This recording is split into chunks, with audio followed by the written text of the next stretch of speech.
تو شادی کے ماحول میں بہت سے بدعات ہم لوگوں نے شامل کر لیے.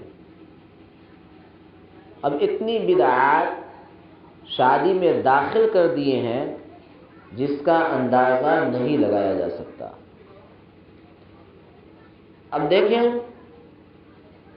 جب بارات آتی ہے تو اس میں ایک بید بعد ہماری ماں بہن کہتی ہے کہ ایک بید ہوتا ہے کہ لڑکا کو گھر پہ لا کر کے کچھ کھلایا جاتا ہے اور اس کے بعد جو ہے انگوٹھی جو ہے سونے کا انگوٹھی وغیرہ پہنایا جاتا ہے، یا بچے لوگ جوتا وغیرہ چوری کرتے ہیں. کیا کرتے ہیں؟ یا بچے لوگ جوتا وغیرہ چوری کرتے ہیں. تو سب سے پہلے یہ جانیں کہ مردوں کے لیے سونا کا انگوٹھی ہو یا کوئی بھی چیز سونا کا ہو، سونا پہننا ہی مردوں کے لیے حرام ہے. کس کے لیے؟ مردوں کے لیے سونا پہننا حرام ہے کسی بھی صورت میں. آپ اتنا منطق کا زمانہ، سائنس کا زمانہ ہی، انسان اپنا عقل لگانے شروع کر دیتے ہیں کہ اس طرح استعمال کر سکتے ہیں. اور اللہ کے نبی صلی اللہ علیہ وسلم نے فرمایا کہ سونا کسی بھی صورت میں مردوں کے لیے جائز نہیں ہے پہننا. اب وہاں پر ماں بہن وغیرہ کھڑی ہوتی ہے، وہاں پر ہنسی مذاق کرتے ہیں، اور بہت سے غیر محرم مرد ہوتے ہیں جو لڑکا کے ساتھ ہوتے ہیں، وہ بھی ہنسی مذاق کرتے ہیں.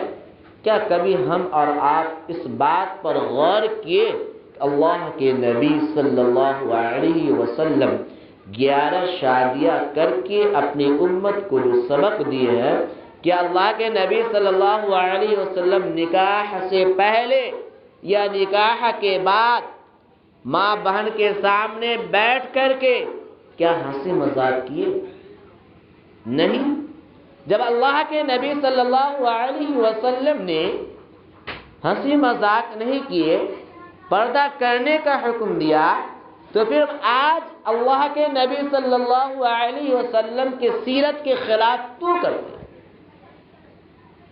سیرت کے خلاف کیوں کرتے ہیں؟ جب تک کہ اس پر روک نہ لگایا جائے، اس پر تعینات نہ کی جائے، سختی نہ کی جائے، تب تک کہ یہ ابھی تو صرف ہنسی مذاق کی بات ہے. آگے چل کر کے اسی کے اندر بہت ساری بدعات شامل ہو جائیں گے. جب بدعات شامل ہو جائیں گے اس وقت پھر بات سمجھ میں آئے گی، کاش کے شروع سے ہی اس بات پر دھیان دینی چاہیے. یہ فضول چیزوں سے، فضول کاموں سے اپنے آپ کو بھی بچے، اپنے ماں بہنوں کو بھی بچائے، اپنے محلہ کی ماں بہن اور بیٹیوں کی بھی حفاظت کرے اور بچائے. یہ ہماری اور آپ کی ذمہ داری ہے.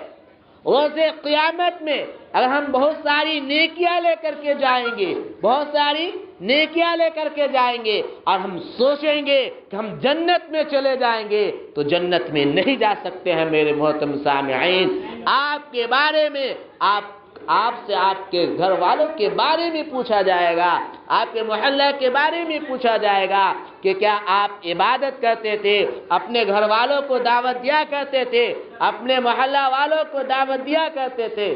اس وقت پھر ہم کیا کریں؟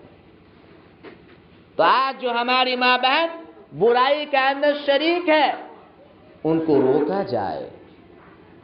اللہ کے نبی صلی اللہ علیہ وسلم کی دختر نیک حضرت فاطمہ رضی اللہ تعالی عنہا کے بارے میں آتا ہے. حضرت فاطمہ الزہرا رضی اللہ تعالی عنہا کہ پوری زندگی میں ایک مرتبہ بھی نے آسمان کے تارے حضرت فاطمہ الزہرا کے سر کے بال کو دیکھا. گھر پر بھی رہا کرتی تھی تو اوڑھنی اوڑھ کر کے پردہ کے ساتھ حضرت فاطمہ الزہرا رضی اللہ تعالی عنہا رہا کرتی. آج ہمارے سامنے ہماری بیٹی ہماری بہو، ہماری ماں بہن سر کھول کر کے گھوم رہی ہے، بے پردہ ادھر ادھر کر رہی ہے، ایک بار بھی ہم ان کو سختی نہیں کرتے، ایک بار بھی ہم سختی نہیں کرتے۔ اگر عید بقرعید میں یا شادی بیاہ کے ماحول سے کپڑا نہ دیا جائے، اوڑھنی نہ دی جائے، تو باپ ماں سے لڑنے اور جھگڑنے لگتے ہیں۔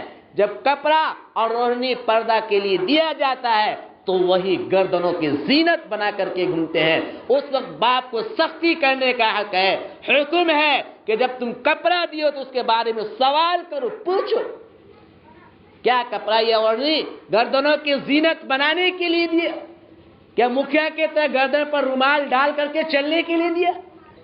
نہیں، بلکہ اللہ کے نبی صلی اللہ علیہ وسلم جو سیرت بتا کر کے گئے پردہ کرنے کے لیے، اللہ نے خود اس کا احکام قرآن مقدس کے اندر نازل فرمایا، قل للمؤمنین یغضوا من ابصارهم ويحفظوا فروجهم ذلك ازکى لهم ان اللہ خبیر بما یصنعون۔ کہ نبی کہہ دیجئے اپنے امتوں کو، کہہ دیجئے اپنے ماں بہن اور بیٹیوں کو، کہہ دیجئے اپنے ماں بہن اور بیٹیوں کو کہ اپنے اوپر ذرا چادریں ڈال لے، ذرا چادریں ڈال لے۔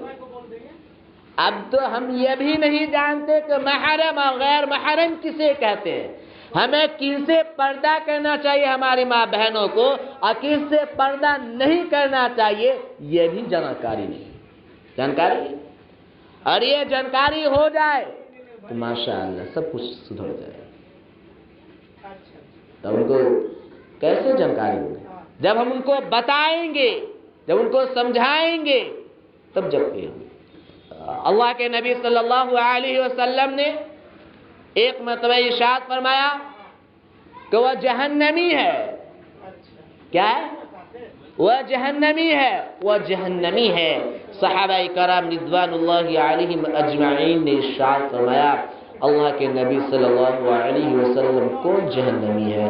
وہ عورت زانی اور جہنمی ہے جو اپنے بدن میں خوشبو لگا کر کے مردوں کے مجمع کے بغل سے گزرے، جو اپنے جسم میں عطر لگا کر کے مردوں کے پاس، غیر محرموں کے پاس سے گزرے، تو ایک روایت میں آتا ہے کہ اللہ کے نبی صلی اللہ علیہ وسلم نے ارشاد فرمایا کہ وہ زانی بھی ہے اور جہنمی بھی ہے۔ اللہ کے نبی صلی اللہ علیہ وسلم نے فرمایا جو گھنگرو بجاتی ہے، پائل جسے کہتے ہیں، کسے کیا کہتے ہیں؟ پائل، آواز ہوتی ہے، ان کو بھی اللہ کے نبی صلی اللہ علیہ وسلم نے فرمایا کہ تم یہ گھنگرو، یہ پائل جو ہے جس سے آواز پیدا ہوتی ہے، وہ پہن کر کے باہر نہ نکلو، کسی غیر محرم کے پاس سے نہ گزرو، ان سے حفاظت کرو۔ یہ زیب و زینت کس کے لیے؟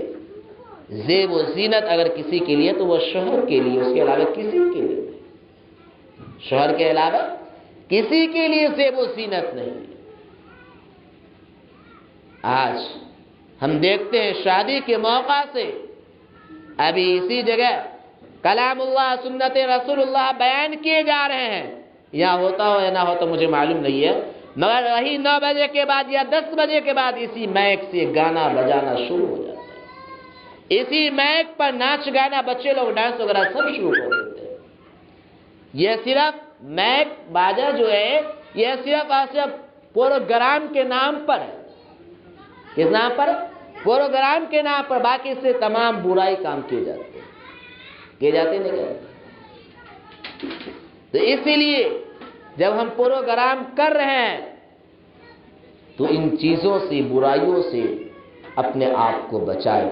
اللہ کے نبی صلی اللہ علیہ وسلم نے ارشاد فرمایا کہ جو شخص گانا سنتا ہے، جو شخص گانا سنتا ہے، گانا سننے کے عادی ہے، تو روز قیامت میں، کب؟ روز قیامت میں جو گانا سننے کے عادی تھے تو روز قیامت میں ان کے کان میں شیشہ پگھلا کر کے جام کر دیا جائے گا۔ ان کے کان کو کیا؟ شیشہ پگھلا کر کے جام کر دیا جائے گا۔